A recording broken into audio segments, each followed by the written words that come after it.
Dans cet ensemble de leçons, on va étudier les réseaux informatiques. Alors, on va parler des réseaux locaux, puis des réseaux étendus,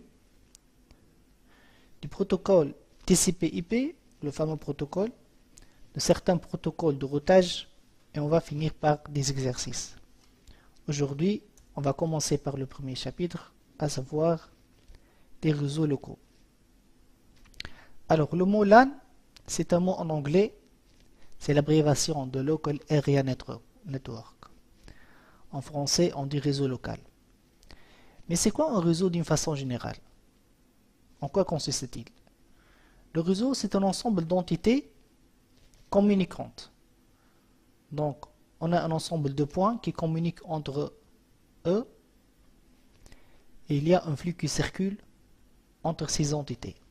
Exemple, d'une façon générale, on peut parler du réseau de neurones. Vous savez tous que notre cerveau est formé par un ensemble de neurones. Il y a un ensemble de flux de courants qui circulent entre ces neurones. Le réseau GSM, vous le connaissez tous, et en particulier le réseau informatique, objet de ce cours. Le réseau informatique, c'est quoi? Dans ce cas, l'ensemble des entités, c'est essentiellement les PC, les serveurs, les imprimantes, qui communiquent entre eux un ensemble de flux de données, par exemple des emails, des documents, des images. D'accord? Alors, le réseau local, donc, c'est un réseau informatique qui est géographiquement limité. D'où son nom, réseau local. Donc, la chose qui le caractérise, c'est qu'il est géographiquement limité. Il n'est pas très étendu comme l'Internet, par exemple, mais c'est un petit réseau local. Ok? On peut le trouver, par exemple, dans un immeuble, dans un campus. On peut avoir un petit réseau. Étudions ce schéma, par exemple. Alors là, qu'est-ce qu'on a? On a un ensemble d'entités communicantes dont on a parlé tout à l'heure. Là, par exemple, j'ai un laptop avec une carte réseau sans fil. J'ai un PC. J'ai un routeur. D'accord? Et toutes ces entités communiquent entre elles pour transférer des données. Alors, réellement, malgré qu'il y a de l'Internet ici, mais c'est dans ce cadre seulement que se trouve le réseau local. Si on va parler d'Internet, on sort du réseau local. D'accord? Alors, notre réseau local est caractérisé généralement par le fait qu'il a un haut débit. Donc, on parle généralement, bon, le 10 mégas est mort, mais on trouve typiquement le 100 mégabits par seconde.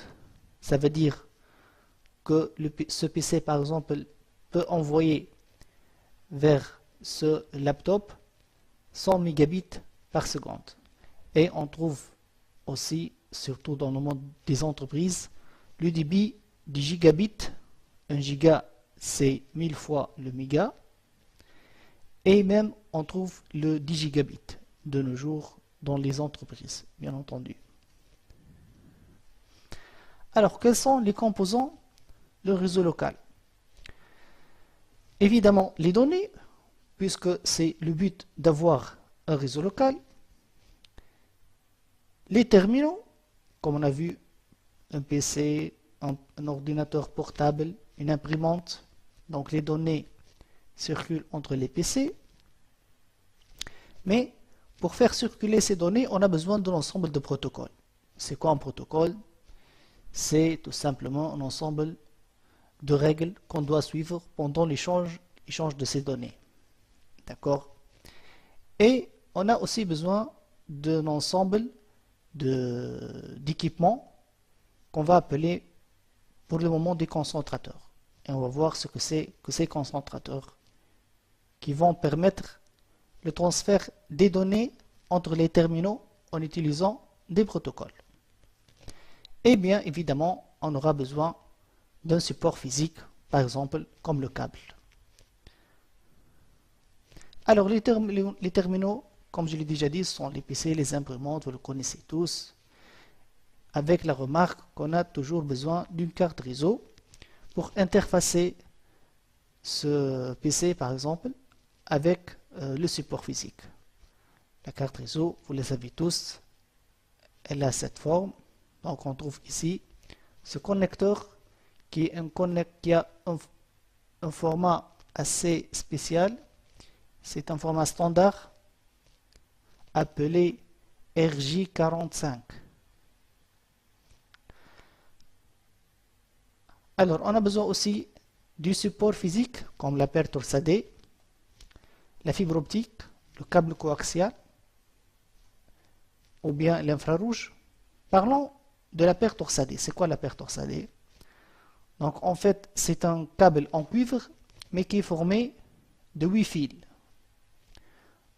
Ça c'est la première paire, deuxième paire, troisième paire, 4 paires. Alors 4 fois 2 ça fait 8 fils. Pourquoi elle est appelée torsadée? Parce que comme son nom l'indique, vous voyez dans l'image que ces paires sont torsadées, et ceci pour des raisons, pour optimiser le transfert des données en matière de qualité et de vitesse. D'accord? Alors, tous ces fils de cuivre vont entrer dans ce connecteur RJ45, dont je vous ai déjà dit, qui va lui-même entrer dans ce connecteur femelle. Ça, c'est le connecteur RJ45 mâle. Vous voyez bien les 8 fils. Alors, les 8 pins ici sont numérotés de 1 à 8, de droite à gauche, si on tient le connecteur dans ce format.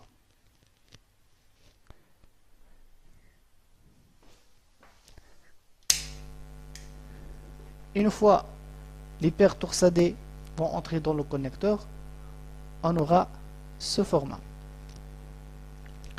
Vous voyez bien, de 1 à 8, ça c'est le premier bout du câble, ça c'est le deuxième bout du câble, et les paires ne sont pas entrées dans le connecteur comme ça au hasard, mais il y a un code couleur à suivre.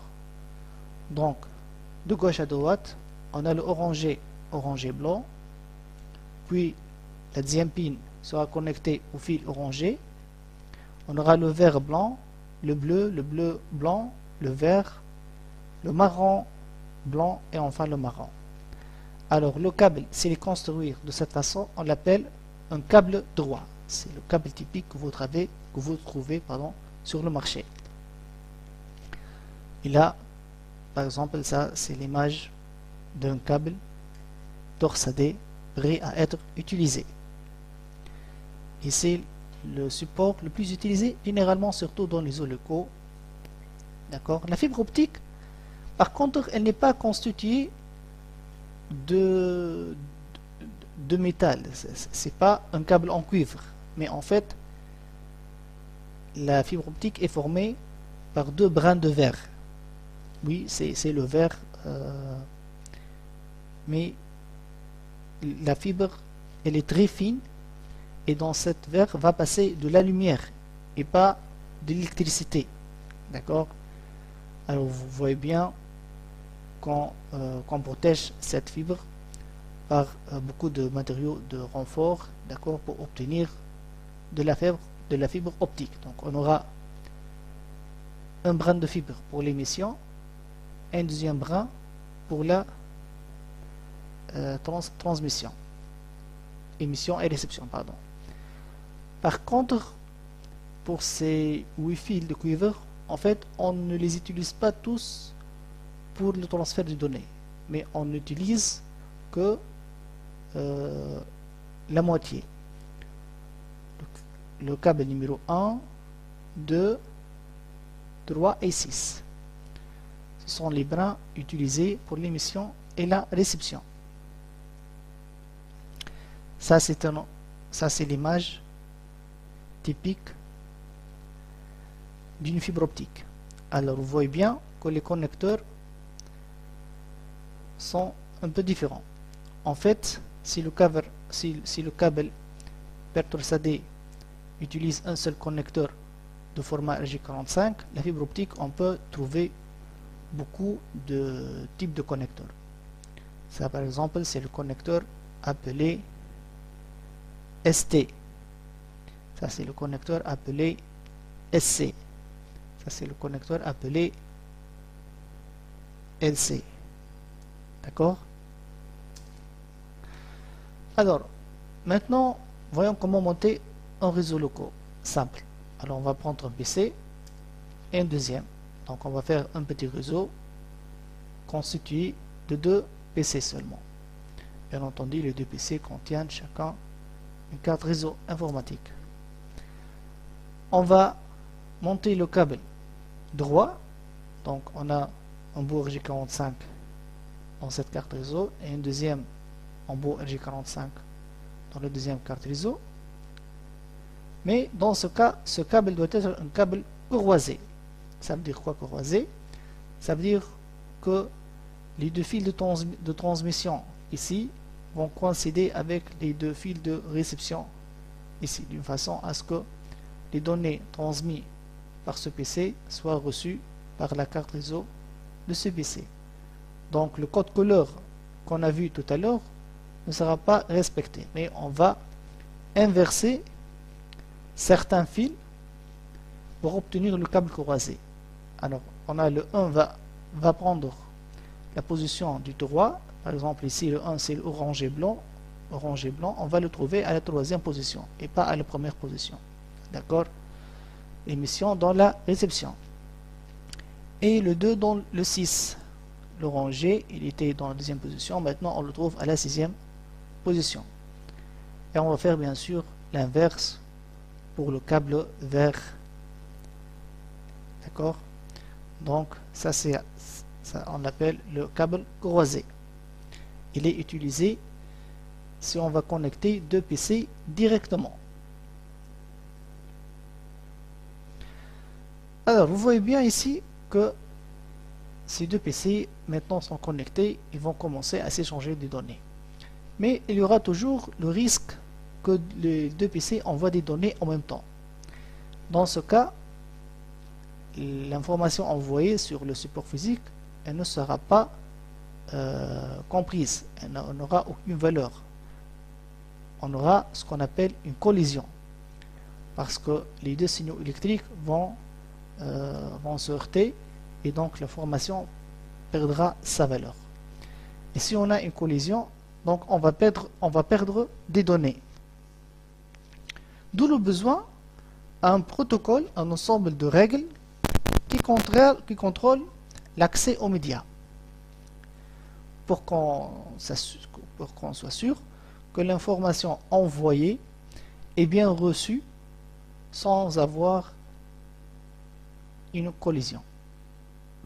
Alors ce protocole est le protocole appelé CSMA-CD, en anglais CSMA Carrier Sense Multiple Access. Ça veut dire qu'il permet l'accès multiple, mais avec écoute de la porteuse. Ça veut dire quoi? Ça veut dire qu'une station écoute le support physique, qui est le câble, pour déterminer si une autre station est en train de transmettre les données ou bien non. Donc ce qu'elle fait, c'est qu'elle mesure le niveau de tension électrique. S'il y a un courant qui passe, alors elle ne va pas envoyer ces données. Et elle va rester à l'écoute du support jusqu'à que la station qui émet les données finisse. Ok? Et le deuxième principe de ce protocole, c'est collision detection. Ça veut dire en cas de collision, la station envoie un signal appelé un signal jam et le transmet après un certain temps aléatoire. Donc, maintenant, on a pu connecter les 2 PC et ils fonctionnent correctement. Supposons qu'on a un 3e PC. Comment va-t-on intégrer ce 3e PC dans ce très petit réseau local? Déjà, le câble est connecté entre les 2 cartes réseau. Et la 3e carte réseau, comment va-t-on la connecter? D'où le besoin d'un concentrateur, quelque chose qui va rassembler toutes les machines. Alors le concentrateur, il a généralement cette forme, d'accord? Donc on va connecter toutes les machines. Donc vous voyez bien qu'il possède beaucoup d'interfaces RJ45, d'accord? Et toutes les machines seront connectées à ce concentrateur. Maintenant, ce câble sera un câble droit. On n'a pas plus besoin de câble croisé parce que c'est le concentrateur lui-même qui va envoyer l'information, d'accord, d'un PC à un autre. Donc ça, on est bien d'accord, c'est un câble droit, ce n'est plus un câble croisé. Alors ce concentrateur, la première génération de ces concentrateurs est appelé hub. D'accord? Donc le hub c'est quoi? Le hub c'est vraiment, il est trop bête, il reçoit de l'information, il la transmet à tous les ports, d'accord? D'une façon à ce que toutes les machines reçoivent l'information. Une seule machine bien sûr, généralement qui est concernée par cette information, elle va prendre l'information et les autres machines vont ignorer le message. Mais vous voyez bien, l'inconvénient de cette machine, c'est que quand le nombre des machines augmente, c'est comme si on avait beaucoup de personnes dans une même chambre. Alors ces personnes vont parler, mais à un certain moment, on ne va plus entendre ce que disent l'autre parce qu'il y a beaucoup de bruit. D'accord? Donc l'inconvénient, c'est que quand le nombre de machines sur un hub augmente, le nombre de collisions va augmenter et on n'arrive plus à écouter correctement l'information envoyée par les machines. D'où le besoin d'un autre type de concentrateur. Si on revient à l'exemple de la chambre, par exemple, on va dire qu'on va mettre des séparateurs entre chaque deux personnes qui parlent ensemble. D'accord? De telle façon à ce que le bruit de ces deux personnes, par exemple, n'arrive pas à ces deux autres personnes. Donc on a besoin de notre concentrateur qui fait presque la même chose. Le hub, je rappelle, ce qu'il fait, c'est qu'il reçoit de l'information sur un port et la diffuse sur tous les autres ports, sans savoir qui est concerné par cette information. Alors on a besoin de limiter le bruit, comme on a dit que les hubs, ils ont une bande passante partagée et le risque de collision est très important. Donc on a besoin d'un autre concentrateur qui a une bande passante dédiée par port. D'accord? Ces concentrateurs, on les appelle des commutateurs, ou bien en anglais sont appelés des switches. Alors la cascade, c'est quoi une cascade?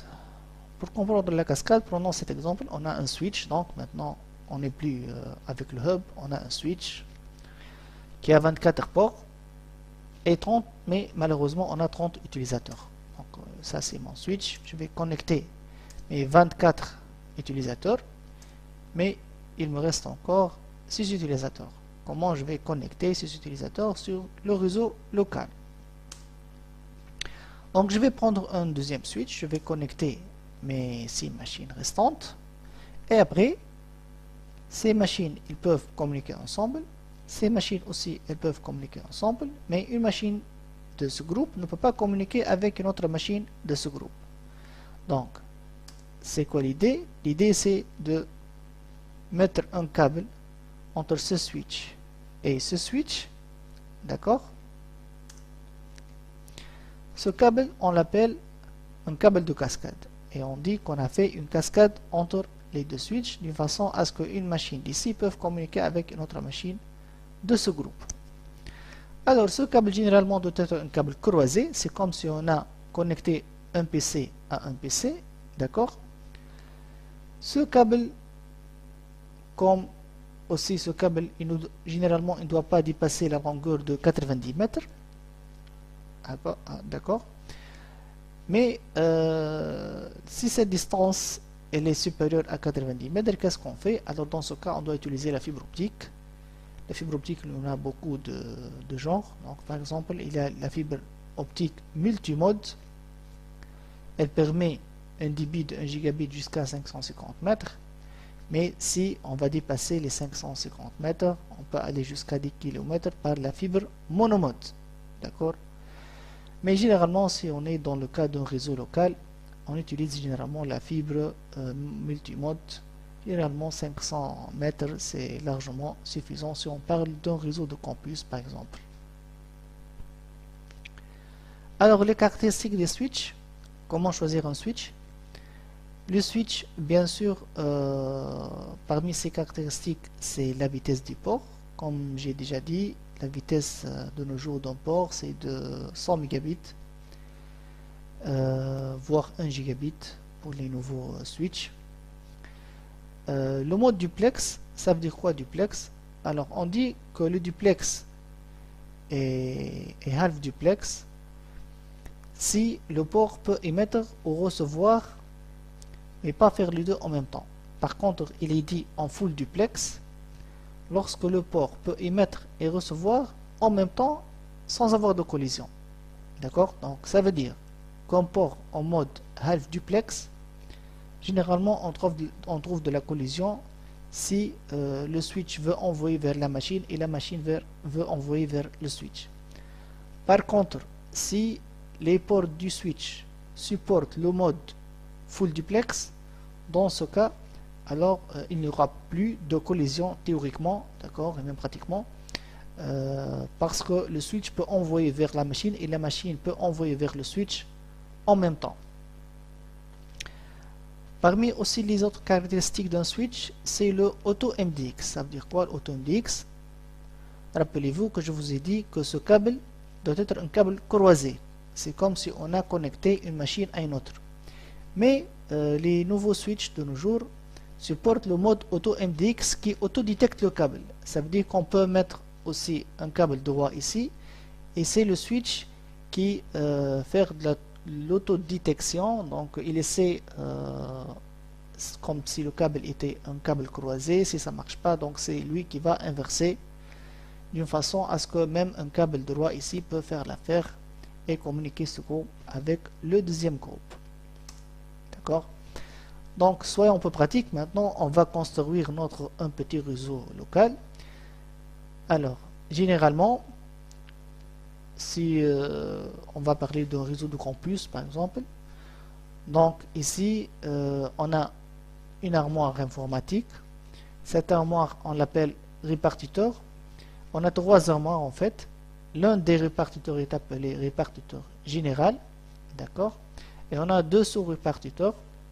Pourquoi on a trois armoires? Parce qu'en fait, par exemple, on a trois immeubles, d'accord. Dans chaque immeuble, on va faire une petite armoire informatique et on va connecter toutes les machines à cette armoire informatique. Puisque la distance entre les deux immeubles est séparée à 90 mètres, donc on aura besoin de la fibre optique représentée ici en rouge. D'accord?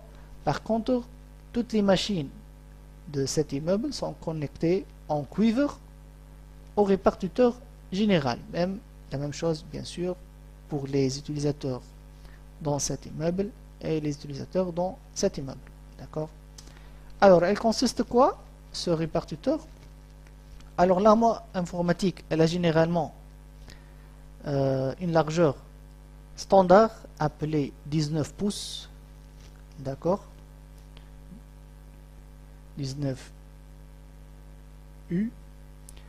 On trouve dans l'armoire informatique le panneau de brassage. C'est un ensemble de points RJ45 sur lesquels vont se terminer les câbles cuivre venant des machines. D'accord, donc chaque machine, on aura un câble venant de chaque point réseau. Il va se terminer sur le panneau de brassage. Il est aussi de 19 pouces. On trouve aussi un panneau de brassage pour la fibre optique, puisque dans notre cas, on a besoin de la fibre optique. Vous remarquez que le connecteur de la fibre optique est différent du connecteur RJ45. D'accord. On trouve le concentrateur, notre switch, d'accord, et bien sûr de l'alimentation électrique. Alors, de chaque point RJ45 va sortir un câble appelé câble de brassage, c'est aussi un câble RJ45 droit, d'accord, il va se connecter sur le switch, n'importe quelle porte du switch. Par contre, on aura une seule fibre optique généralement qui vient du panneau de brassage de la fibre vers le port fibre du switch. Donc le switch, ce switch, il doit présenter un port en fibre optique. C'est pas un switch simple que vous trouvez à n'importe quel magasin. Donc c'est un switch qui a un port en fibre optique pour pouvoir connecter les sous-répartiteurs. D'accord? Par contre, toutes les autres machines, ici, si j'ai par exemple ici 24 plus 24, 48, c'est pour que j'ai 48 points informatiques ici, donc j'aurai 48 câbles de brassage qui vont être connectés sur mon switch et une seule jarretière en fibre optique. Format des données. Alors les données qui vont circuler sur le réseau local sont en fait en format de enveloppe électrique. Une enveloppe, qu'est-ce qu'on trouve sur une enveloppe? Généralement, on trouve l'adresse de la destination, l'adresse du source. Donc, on a la même chose pour les données qui circulent sur un réseau local. On aura un champ pour l'adresse destination, un autre champ pour l'adresse source et les données qu'on veut envoyer. Alors, l'adresse utilisée par le switch pour commuter les trames sur le réseau local est appelée une adresse MAC. C'est quoi cette adresse MAC? En fait, c'est une adresse universelle. Ça veut dire qu'on ne peut pas trouver de machines qui ont la même adresse MAC dans le monde. Elle est écrite en hexa, bien que réellement c'est du binaire. Par exemple, si mon PC possède cette adresse MAC, alors ça c'est le format en hexa, mais réellement en binaire ça donne ce format. D'accord, ça c'est en binaire et ça c'est en hexa. Généralement on l'écrit en hexa pour ne pas écrire une longue phrase. Alors, comment trouver l'adresse MAC de votre machine? Il suffit de taper ipconfig/all. Je vais le faire ici par exemple. Je vais ouvrir la boîte de commande cmd et je vais écrire ipconfig/all. Alors, vous voyez bien que ça c'est mon adresse MAC. 0013 CE à 90278. Vous pouvez aussi la trouver en faisant double-clic sur votre carte réseau, support et puis détail. Allez-y. Allez.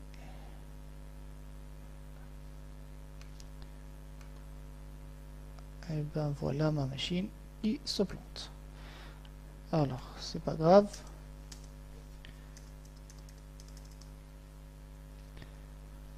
On va continuer pour voir comment fonctionne le switch avec ces adresses MAC. Alors là, on a un switch. On va supposer qu'il a 4 ports, d'accord? Sur le troisième port, j'ai la machine A, la machine C. Et sur le port numéro 4, j'ai une machine qui est la machine B. Alors je vais supposer que cette machine a l'adresse MAC A, cette machine a l'adresse MAC C et cette machine a l'adresse MAC B. Par défaut, le switch ne connaît aucune adresse MAC.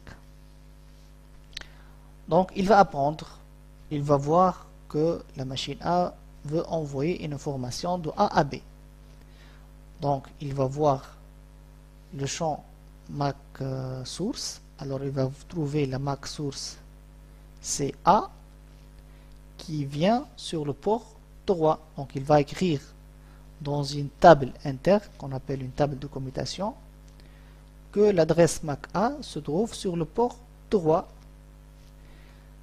Alors cette information va aller vers la machine B il peut lire qu'elle va lire à la machine B, mais il n'a pas encore une entrée dans sa table vers la machine B. Donc ce qu'il va faire, c'est qu'il va diffuser vers tout le monde. Il va faire comme le hub tout bêtement. Il va envoyer vers tous les ports, d'accord? Et la machine B va bien sûr recevoir l'information et elle va répondre. Quand elle va répondre à la machine B, donc là où le switch va savoir que la machine B se trouve sur le port 4. Donc il va écrire que l'adresse MAC B se trouve sur le port numéro 4. Cette information est destinée à la machine d'adresse MAC A. Donc il va voir dans sa table A. Maintenant il connaît que la machine A se trouve sur le port droit. Donc il va envoyer l'information vers le port droit. Il ne va pas faire une diffusion comme il a déjà fait la première fois. D'accord? Ici on n'a pas de diffusion. Et ainsi de suite que le switch va apprendre et il va construire sa table de commutation. Voilà, c'était pour la première leçon sur les réseaux locaux. J'espère que vous avez bien compris ce que j'ai dit. Merci.